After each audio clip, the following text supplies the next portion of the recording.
In 1942, he stepped forth like some warrior of old to lead and inspire vast forces of men.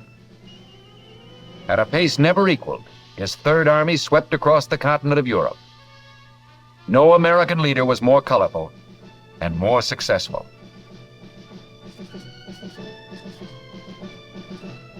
General George S. Patton, Jr., dedicated to glory and the victory that was won. The name, the symbol, the victories, our history.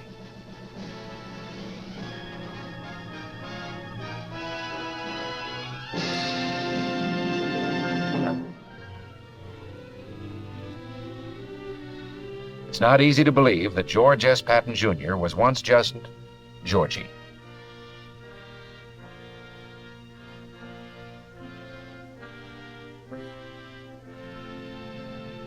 From his earliest years, this lad believed he was going to be General George S. Patton, Jr.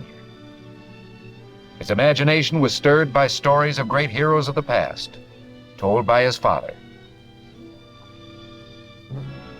His military career began at VMI. At West Point, he proved himself a model cadet, although, like Washington and Napoleon, he could not spell. Rarely from this time on would Georgie flash this attractive smile. It just didn't go with his very serious ideas of soldiering.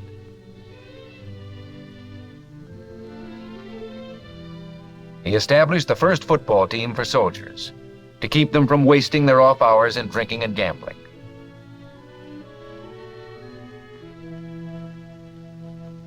World War I. Convinced that this ponderous vehicle would someday come into its own, he studied it, rode into battle on it, became a hero alongside it. Our first tank commander, he would always be linked with the weapon that symbolized his driving, overwhelming personality.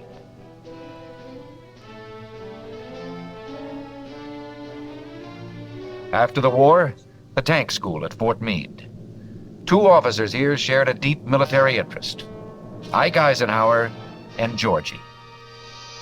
The fierce expression, his get-up at masquerades, reflected some deep instinct to play the role of warrior or fighter.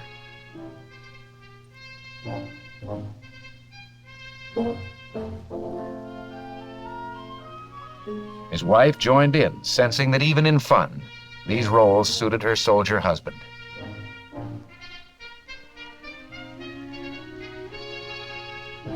A time came, as it had before, when the clothing of battle was to be worn by millions of Americans.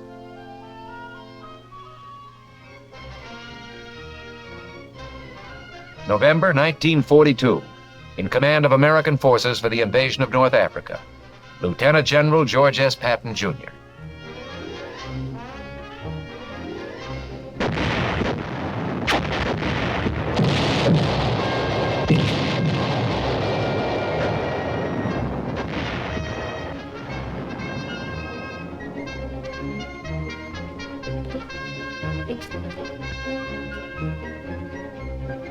One of the outstanding features of a brief campaign was Patton's bold leadership, and later, the favorable impression he created on French and Arabs alike.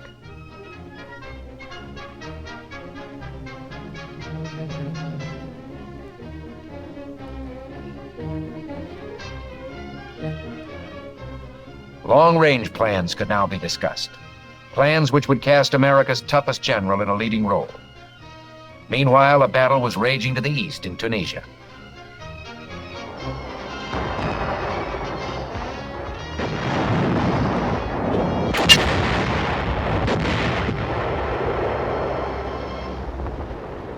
His tankers, whom he roused to a pitch of fighting spirit, entered the fray.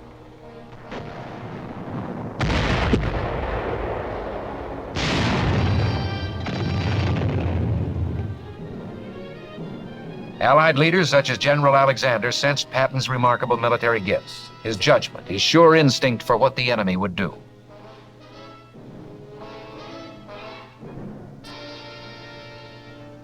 Patton set a tank trap for Rommel.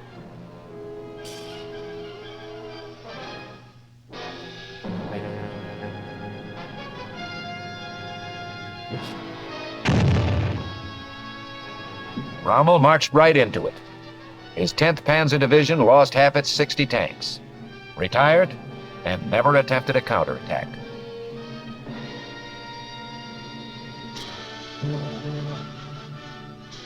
His reputation grew. He looked forward eagerly to his next campaign. He'd been selected to command a new army, the 7th, slated for the conquest of Sicily.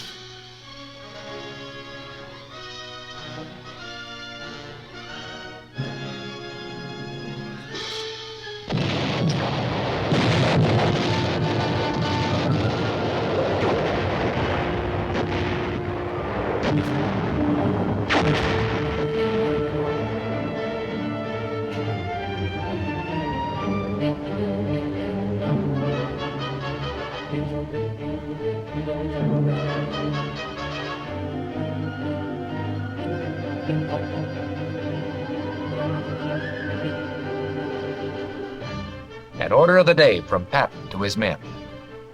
Remember that we as attackers have the initiative. We must retain this tremendous advantage by always attacking, rapidly, ruthlessly, viciously, without rest. Keep punching. God is with us. We shall win.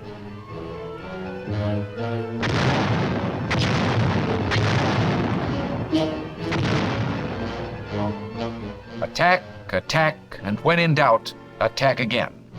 Patton's major principle for fighting battles or a war.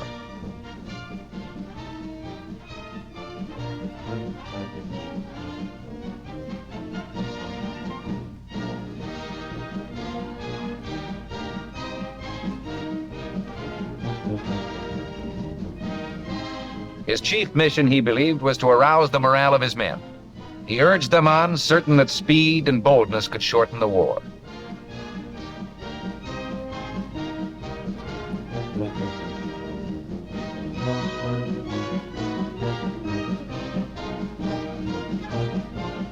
Like Monty, he believed in showmanship.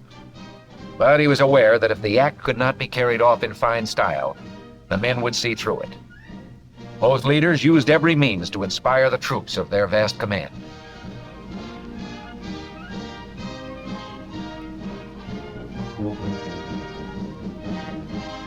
Sicily proved to be a model campaign. Sound tactics and a fighting spirit won the island in 38 days.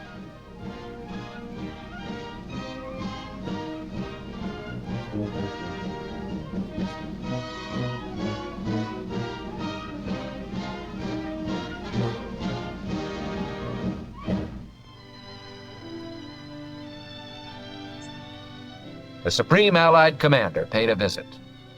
Passionately involved in the work at hand, Patton had acquired a reputation for being tempestuous, sometimes rash. There was a question as to his role in the invasion of Fortress Europe.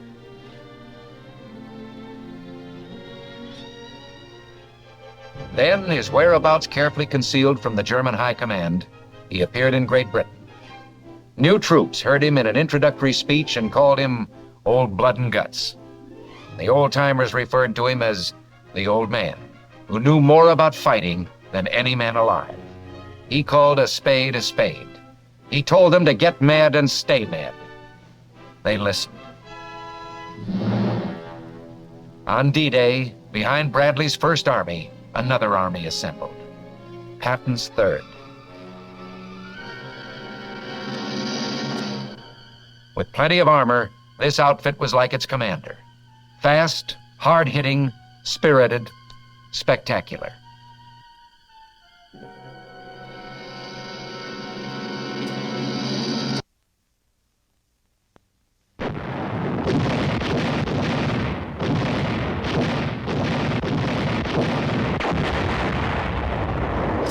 From the Cherbourg Peninsula began a rolling advance, an all-out smashing attack, the Patton version of a German blitzkrieg.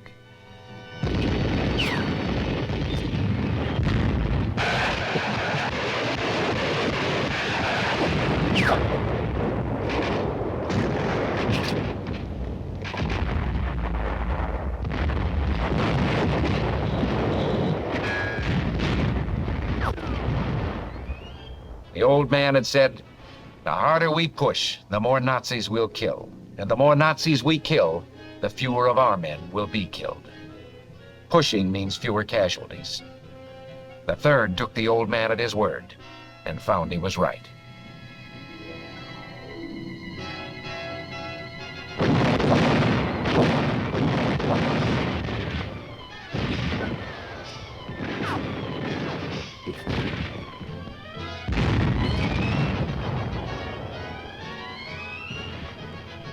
St. Malo, the beginning of a long list of towns, occupied by Germans one day, liberated the next.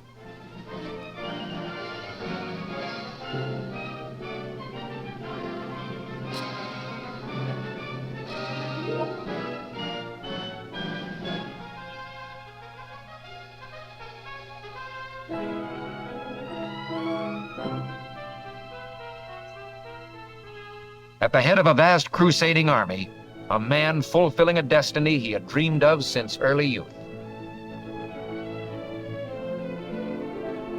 The attacks now were in all directions at once, toward the south and north, and east toward Germany.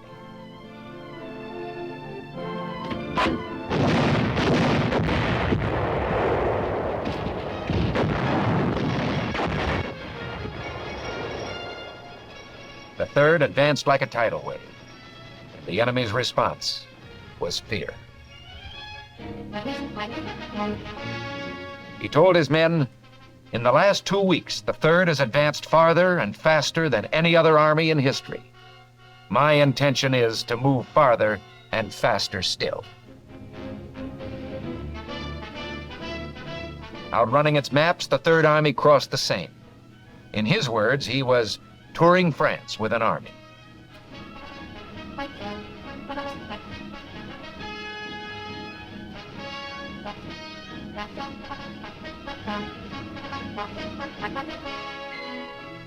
He was everywhere at once, covering the great distances within his command.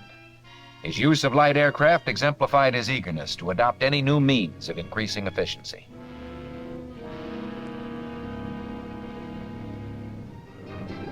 Throughout, the 19th Tactical Air Command of the 8th Army Air Force gave incredibly close support.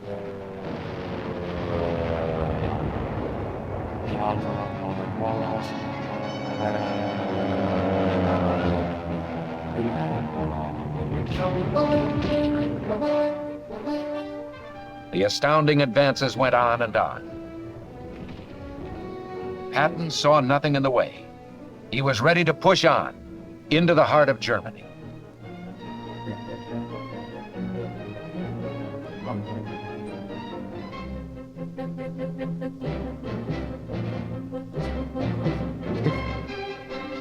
Struggling to keep up with his fast-moving front was a miraculous supply effort known as the Red Ball Express. But now Patton's supply lines were strained to the utmost. Winter was approaching. Other Allied armies were feeling the pinch. The Third was ordered to hold up, to take the defensive. Nothing but defeat itself could have made the general more depressed.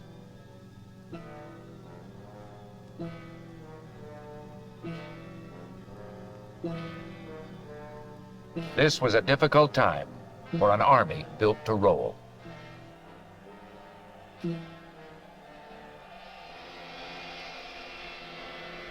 The tension for Patton was finally eased. He was assured by his old friend that the Third would eventually receive adequate supplies to resume what they had begun. Patton urged his leaders to keep high the morale created during the offensive. He himself delivered the pep talks for which he was famous, giving credit, instilling pride, urging men to even greater deeds. Then, the green light.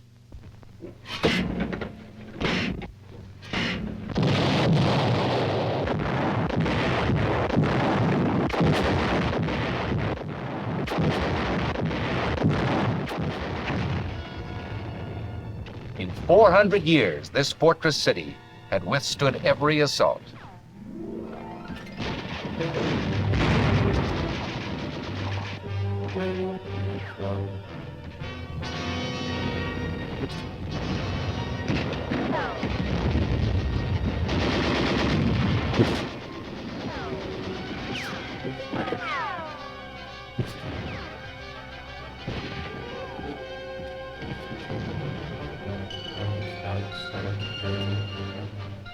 With General Walker at the front, new plans now. A great drive toward the highly reputed Siegfried Line. But an instinct for what the enemy will do had alerted him to a new danger.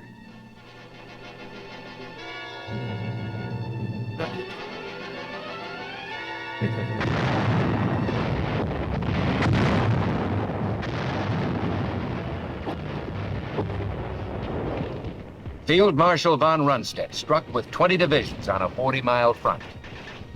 The Battle of the Bulge.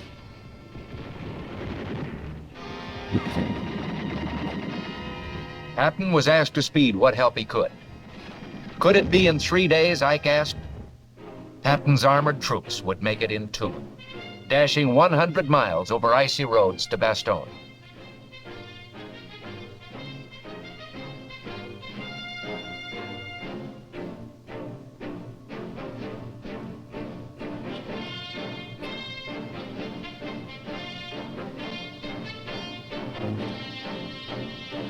Then, at the heart of a major attack, Patton's concentrated armored power.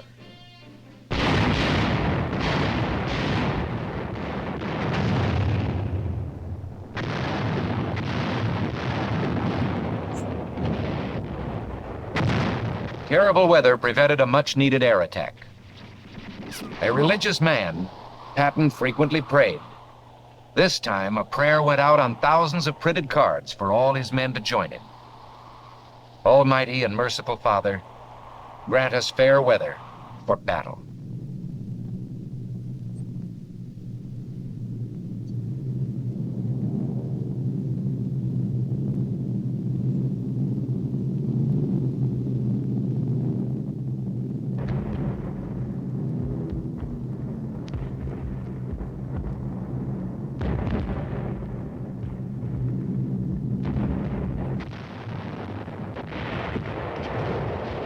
Now the enemy was on the defensive. In Patton's book, they were destined to fail.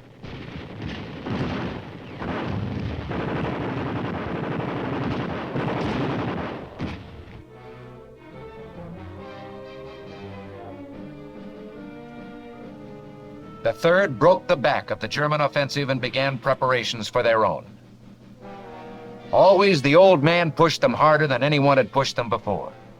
Always the results were more than they might have expected. For a commander who was so obviously a winner, they would do the impossible.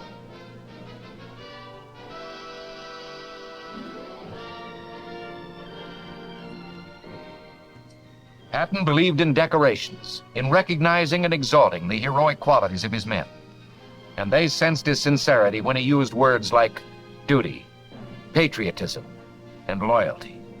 To him, these words had real meaning.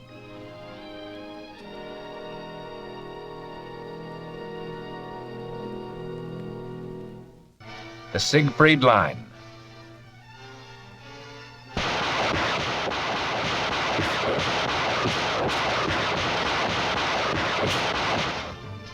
In Patton's words, this monument to the stupidity of man cracked easily.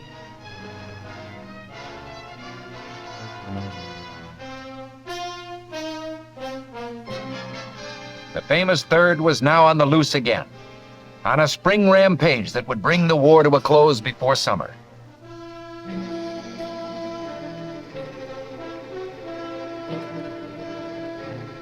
Again, Patton's army was going beyond expectations.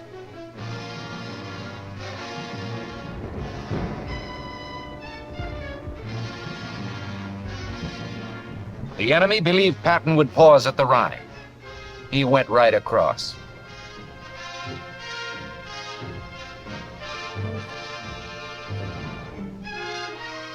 Now, along a wide front, his divisions fought toward the final goal.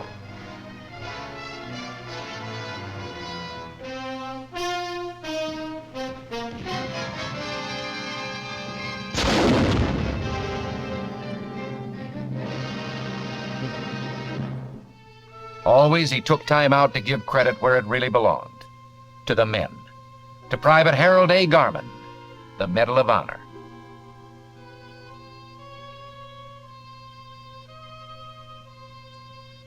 Exalting sacrifice, Patton never dwelt long on the horrors of war.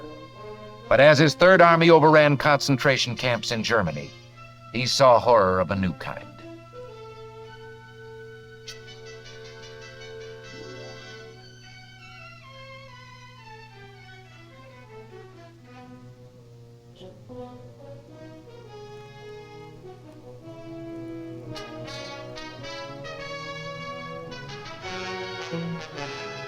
Victories piled up as the Third turned southwest to link up with Soviet forces in the Danube Valley.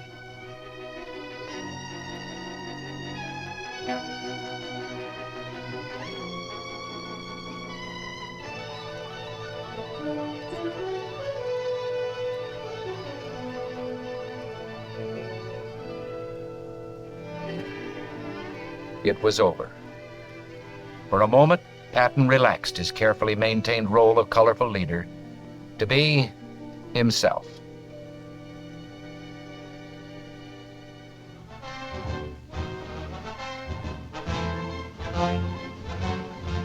On his return, Americans showed their gratitude. In General Pershing's words, it didn't hurt America to have a general so bold that he was dangerous.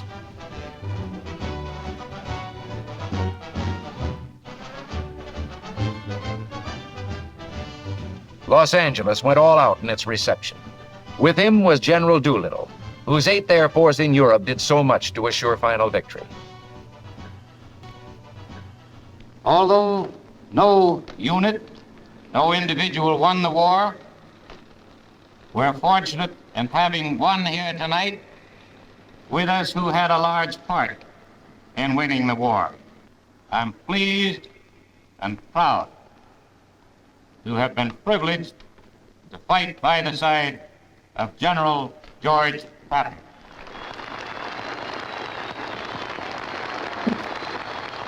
Your Honor, Mayor, General Doolittle, soldiers, ladies and gentlemen, coming over here, there was a very great lesson. The first 4 hours, we passed over a destroyed land, utterly destroyed. You who have not seen it do not know what hell looks like from the top. That's what Germany looks like. That's what Austria looks like. That's what any place that the 8th Air Force and the 3rd Army worked on looks like.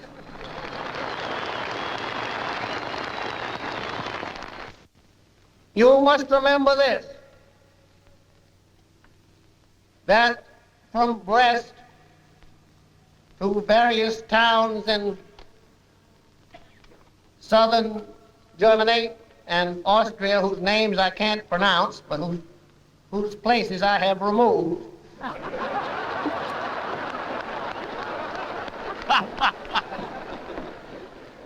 the trail of the 3rd Army and the 19th Tactical Air Command and the 8th Air Force is marked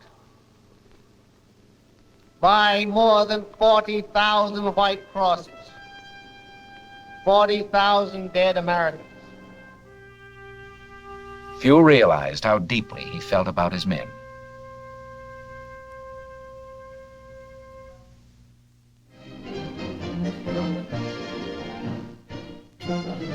Germany, with no more battles to win, Patton watched Americans compete on the playing field. Again, he saw the fighting spirit, the will to win, a quality he loved and admired, and which epitomized himself. Struggle was the test of a man. War, the supreme struggle, provided the highest test.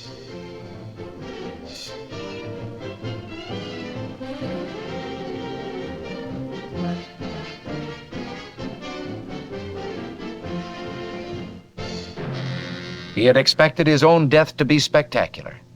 In this one prediction, he was more mistaken than in the planning of any battle.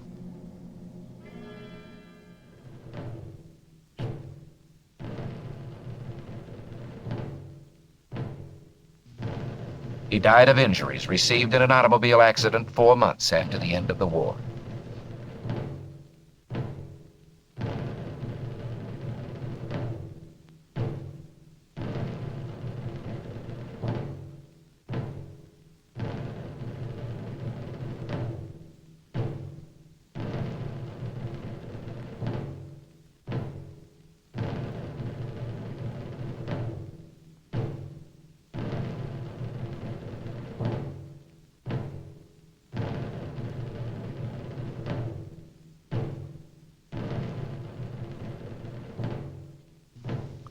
place of burial among the men of the Third Army who had fallen in the Battle of the Bulge.